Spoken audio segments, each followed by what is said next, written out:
बेटी, हम्म। ये सुनने में थोड़ा एब्स्ट्रैक्ट सा लगता है। क्या वाकई सिर्फ अच्छा सोचने से फर्क पड़ता है? ये एक गहरा सवाल है। देखिए, सकारात्मकता का मतलब ये बिल्कुल नहीं है कि आप मुश्किलों को अनदेखा कर दें या झूठी खुशी दिखाएं, हाँ। बल्कि ये एक मानसिक नजरिया है, एक चुनाव है।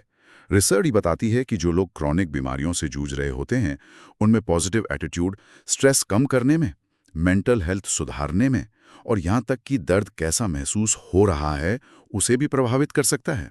अच्छा। हाँ, जब आप पॉजिटिव रहने की कोशिश करते हैं तो आप अपनी एनर्जी समस्याओं पर चिंता करने के बजाय समाधान ढूंढने या जो अच्छा है उस पर ध्यान देने में लगाते हैं। ये आपको थेरेपी और देखभाल के प्लान्स फॉलो करने के लिए भी मोटिवेट कर सकता है। ये एक तरह का, जैसे आपने पहले कहा था, मानसिक कवच बन जाता है जो निराशा को हावी होने से रोकता है। अब थोड़ा सा व्यक्तिगत अनुभवों की तरफ आते हैं, क्योंकि स्रोत हमें कुछ बहुत दमदार कथन भी देते हैं। एक व्यक्ति कहता है, मस्कुलर डिस्ट्रॉफी मेरे जीवन का हिस्सा है, लेकिन यह परिभाषित नहीं करता कि मैं कौन हूँ। इस एक लाइन में कितना कुछ है। बिल्कुल, बहुत कुछ। ये पहचान और स्वीकृति के बीच एक बहुत नाजुक पर जरूरी संतुलन दिखाता है। व्यक्ति अपनी स्थिति की सच्चाई को स्वीकार कर रहा है, उसे नकार नहीं रहा, लेकिन साथ ही वो अपनी पहचान को सिर्फ उस बीमारी तक सीमित करने से इनकार कर रहा है। इसका मतलब है कि वो खुद को सिर्फ एक मरीज की तरह नहीं देखता, नहीं, बल्कि एक पूरे इंसान की तरह देखता है, जिसके अपने शौक हैं, अपनी पसंद नापसंद है, रिश्ते हैं, सपने हैं, क्षमताएं हैं, जो बीमारी से परे हैं। ये अपनी सेल्फ एस्टीम बनाए रखने और जीवन पर कंट्रोल महसूस करने का एक बहुत शक्तिशाली तरीका है। बीमारी उनके जीवन का एक हिस्सा हो सकती है, पूरी कहानी नहीं। और इसी जज्बे को आगे बढ़ाते हुए एक और बात है, अभी तक कोई इलाज नहीं है, लेकिन मैं हार मानने से इनकार करता हूँ। और दूसरा, हर दिन मैं आशा, साहस और कृतज्ञता चुनता हूँ। यहाँ ये चुनता हूँ शब्द, ये बहुत जरूरी लगता है। बिल्कुल, बहुत जरूरी। ये पैसिव एक्सेप्टेंस नहीं है, ये एक एक्टिव सोच समझ कर लिया गया फैसला है। हार मानने से इनकार करना ये सिर्फ एक फीलिंग नहीं है, ये एक संकल्प है जो रोज की चुनौतियों का सामना करने की ताकत देता है। और आशा, साहस और कृतज्ञता चुनना ये दिखाता है कि ये सिर्फ भावनाएं नहीं है जो हम पर हावी हो जाती हैं, बल्कि ये वो मानसिक अवस्थाएं हैं जिन्हें हम डेवलप कर सकते हैं, चुन सकते हैं। अच्छा। आशा हमें भविष्य की तरफ देखने में मदद करती है, रिसर्च जैसी संभावनाओं पर यकीन बनाए रखने में मदद करती है। साहस हमें आज की मुश्किलों का सामना करने की हिम्मत देता है, चाहे वो शारीरिक हो या भावनात्मक। और कृतज्ञता, ग्रैटिट्यूड, ये हमें उन चीजों पर ध्यान देने में मदद करती है जो हमारे पास हैं, बजाय उनके जो नहीं हैं। सही बात है। ये मुश्किल हालात में भी खुशी और संतोष के पल ढूंढने में मदद करती है।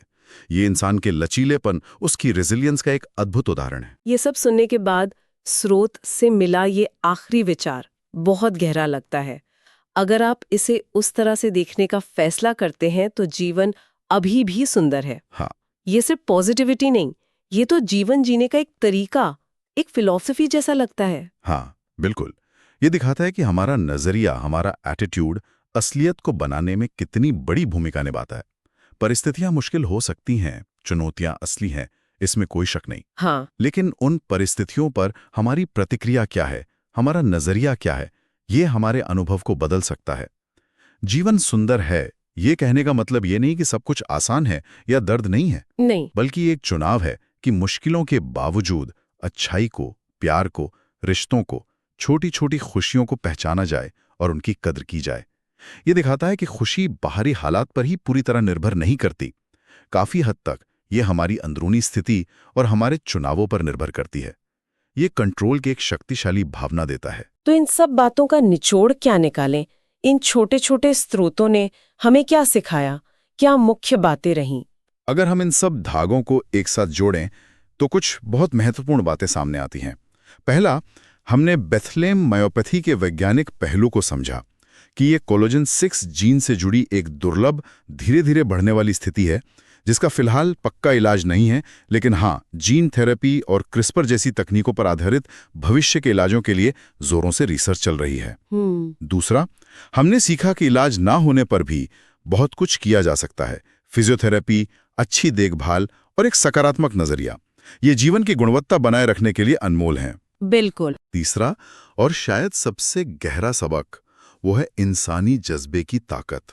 स्रोत हमें दिखाते हैं कि कैसे लोग अपनी पहचान को बीमारी से बड़ा रख सकते हैं, कैसे वो एक्टिवली आशा, साहस और कृतज्ञता को चुनकर चुनौतियों का सामना करते हैं, और कैसे अपना नजरिया बदलकर मुश्किल हालात में भी जीवन की सुंदरता को देख सकते हैं। ये एक दिलचस्प विरोधाभास भी दिखाता है। जहां विज्ञान अभी इलाज ढूंढ रहा है, वहीं सबसे शक्तिशाली उपचारों में से कुछ वो हैं जो हमारे अंदर हैं: आशा, नजरिया और इंसानी जज्बा। बिल्कुल सही कहा। तो एक बार जल्दी से दोहरा लेते हैं आज की चर्चा के मुख्य बिंदु।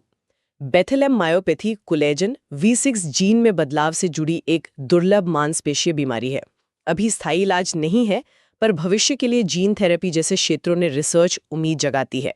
और इस बीच फिजियोथेरेपी, अच्छी देखभाल और सकारात्मकता इसके मैनेजमेंट के मुख्य आधार है। हाँ, और व्यक्तिगत अनुभवों से हमने जो सीखा वो शायद सबसे ज्यादा याद रखने लायक है, कि गंभीर चुनौतियों के सामने भी आशा, साहस, कृतज्ञता और जीवन के प्रति एक पॉजिटिव नजरिया बनाए रखना, ये न सिर्फ मुमकिन है, बल्कि ये जीवन को अर्थ और गुणवत्ता देने में बहुत महत्वपूर्ण भूमिका निभाता है। और अंत में मैं श्रोताओं के लिए एक सवाल छोड़ना चाहूंगा। जब किसी स्थिति का, जैसे बेथलेम मायोपैथी, कोई इलाज फिलहाल मौजूद ना हो, तो देखभाल और आशा, इन शब्दों का असली मतलब क्या बन जाता है? क्या ये सिर्फ दिलासा देने वाले शब्द हैं, या ये एक्टिव तरीके हैं जो जीवन जीने के ढंग को बदल सकते हैं? जब मेडिकल साइंस के पास तुरंत कोई समाधान ना हो, तो ये चीजें किसी व्यक्ति के जीवन की गुणवत्ता, उसकी पहचान और उसके अनुभव को किस हद तक परिभाषित कर सकती हैं, या शायद पुनर्परिभाषित कर सकती हैं?